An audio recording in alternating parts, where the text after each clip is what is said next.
የኔ ዝምታ የፍርሃት ሳይሆን የበቀል ጅማሬ ነው እያለ አብርሽ እንግዲህ ከሄርሜላ ጋር እንደምታዩት በቀይ ደመቅ መቅ ብሎ አምሮ መጥቷል ማለት ነው። እንግዲህ ፍጥጥ ብለው ፊታቸውን በጨው ታጥበው ነው የሚባለው። በሚገርም ሁኔታ የቀለበት ፕሮግራም ያክል ተጨንቀው ቀይ በቀይ ሆነው አምሮባቸው ሄርሜላና አብርሽ መጥተዋል ማለት ነው።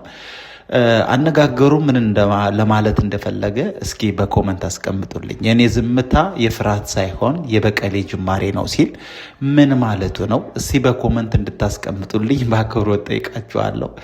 ሩታን ለመበቀል ነው ወይስ እኛን ተመልካቾችን ለመበቀል ነው? ምንድን ነው ሀሳቡ? ማንን ነው ሊበቀል የፈለገው የሚለውን ነገር እስኪ ኮመንት ላይ እንድታስቀምጡልኝ በአክብሮት ጠይቃችኋለሁ። ሰላም ውድ የኤፌሾው ቤተሰቦች እንዴት ናችሁ? በያላችሁበት የዓለም ዳርቻ ሰላማችሁ ይብዛልኝ። እንግዲህ ጠፍቻለሁ። አሁን ዛሬ ከች ብያለሁ። ይህንን ፖስት ሳየው አብርሽ አሁን ነው ፖስት ያደረገው። እጅግ በጣም ነው የገረመኝ። በዚህ ደረጃ በአደባባይ እንደዚህ ብሎ ይመጣል ብዬ አልጠበቅኩም። መጥቷል። እንግዲህ ሩታ ጉድሽ ነው። እንግዲህ ያው ተነጥቀሻል። አታለለች ጎል አስገባች ሄርሜላ። አሁን ሄርሜላ ጎል አስገብታለች።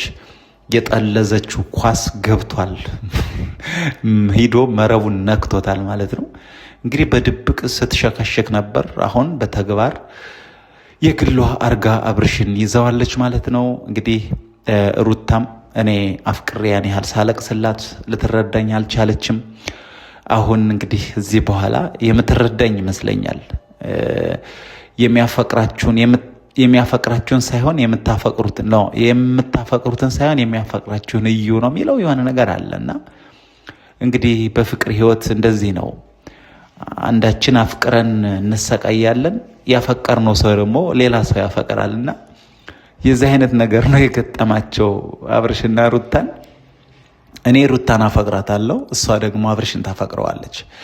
ሄርሜላ ደግሞ እንግዲህ ሌላ አፍቃሪ ሊኖራት ይችላል፣ ግን አብርሽን እጅግ በጣም ታፈቅረዋለች።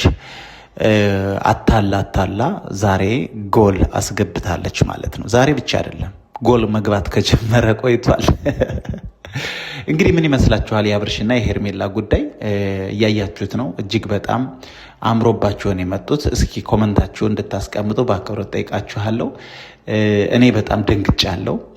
እንደዚህ ፈጥጥ ብለው ቁልጭልጭ ብለው ይመጣሉ ብዬ አልጠበቅኩም። ሄርሜላ በጣም ስቃለች፣ ተመችቷታል። ምክንያቱም ሀሳቧ ተሳክቷል።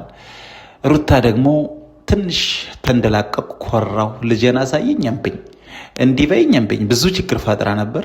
አሁን ተንፈስ ትላለች ብዬ አስባለሁ። ምን ይፈጠራል? እስኪ ኮመንታችሁን አስቀምጡ።